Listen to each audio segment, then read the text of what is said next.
Hello and welcome to my podcast. This is based on Double Fine Studios. Alright, so who are Double Fine Studios and how were they founded?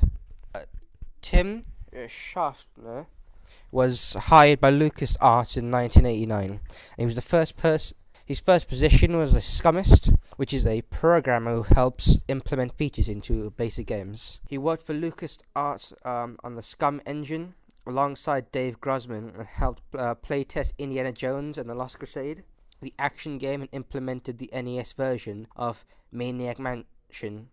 Schaffner and Grosner, along with two others, were taught by Ross Gilbert as part of a Scum University on how to use the engine to set up rooms and puzzles. Later, Gilbert approached Schaffner and Grossman, offering them a chance to work as a new project, which would ultimately become the pirate-themed adventure game, The Secret of Monkey Island.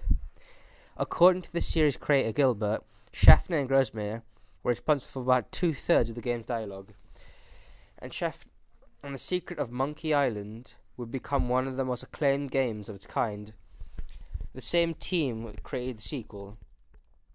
In his first leading game role, Schaffner co-designed with Dave Grossman A Day of a Tentacle, a time-traveling comedy game, and it's a sequel to Ron Gilbert's Maniac Mansion. Schaffner's first solo project, The Biker adventure game Full Throttle, was released in 1995. He went on to design the highly acclaimed Grim Fandango, a noir adventure game set in the Aztec afterlife, featuring characters similar to papier-mâché skeleton decorations from the Mexican holiday Dos de los Muertos.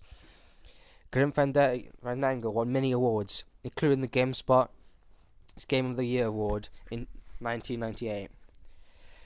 LucasArts helped shift their invention games to more action-oriented games. However, everyone was not pleased with this change, and after having many from the company leaving, many of his friends that left suggested that he would come along as well and develop their own studio. The game's success have a mix of critically acclaimed the studio. Okay. Their games have succeeded in multiple crucial praises from games, and they often sell in regular patterns, having little sale but often were well renowned throughout the industry. They also help other smaller industries, by brandishing their games and presenting them to other audiences. In the future, they plan to release Psychonauts 2, which is the second in the series of Psychonauts, which is one of their first most successful games. They've also developed Broken Age, which was a record-breaking game and one of the first major successes on Kickstarter. They've also developed Brutal Legends and Psychonauts, and they've won many awards: 2016 Game Conference Awards, the Best Studio, 2011 Official Box Office and Magazine Developer of the Year. Since releasing their first title, Psychonauts 2015, Double Fine has created an up-teen award-winning games, spanning a multi-boggling array of styles and genres, from the fire and crumb of heavy metal album cover, inspiring lands of Brutal Legends, to the cuddly, happy, and felt faced on Sesame Street. The games have a very high rating for player and therefore often have very high opinions of the games, which clearly, or having 60% selected for a space between DF and hack slash, and these wouldn't compare to the larger games like Psychonauts with 95% and the Day of Tentacle with 99% of players are often playing them or highly recommending them. They have a very small team, Chad Dawson being the lead programmer and project lead, Scott Campbell, art director, Anna Kipnis, gameplay programmer, Oliver Frankids, which is Double Fine Productions, and of course Corey Smith, the artist. Broken Age is one of their largest games. Broken Age had a massive 300,000 sales, being 7th in sales for that year, Yeah, that here. With Life is Strange being number one.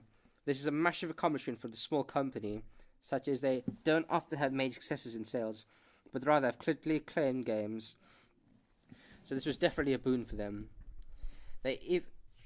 However, even so, it was not quite a success to make commercial gain. They had only broken even with the game. The game is recorded for making 25,000 daily from the Apple Store alone. And at launch on PlayStation 3, it had made 100,000, added altogether to make 33 million on Kickstarter, and the initial goal of only 400,000. This shows that the game is highly accepted, and there are a lot of support of the game, being one of the first real success stories on Kickstarter. This is all done for Double Fine's massive reputation for making awards and critically acclaimed games, allowing them to be very successful in the game industries, though while not having major successes in profit, it's a company that still does well for itself, of many knowing the name and the games.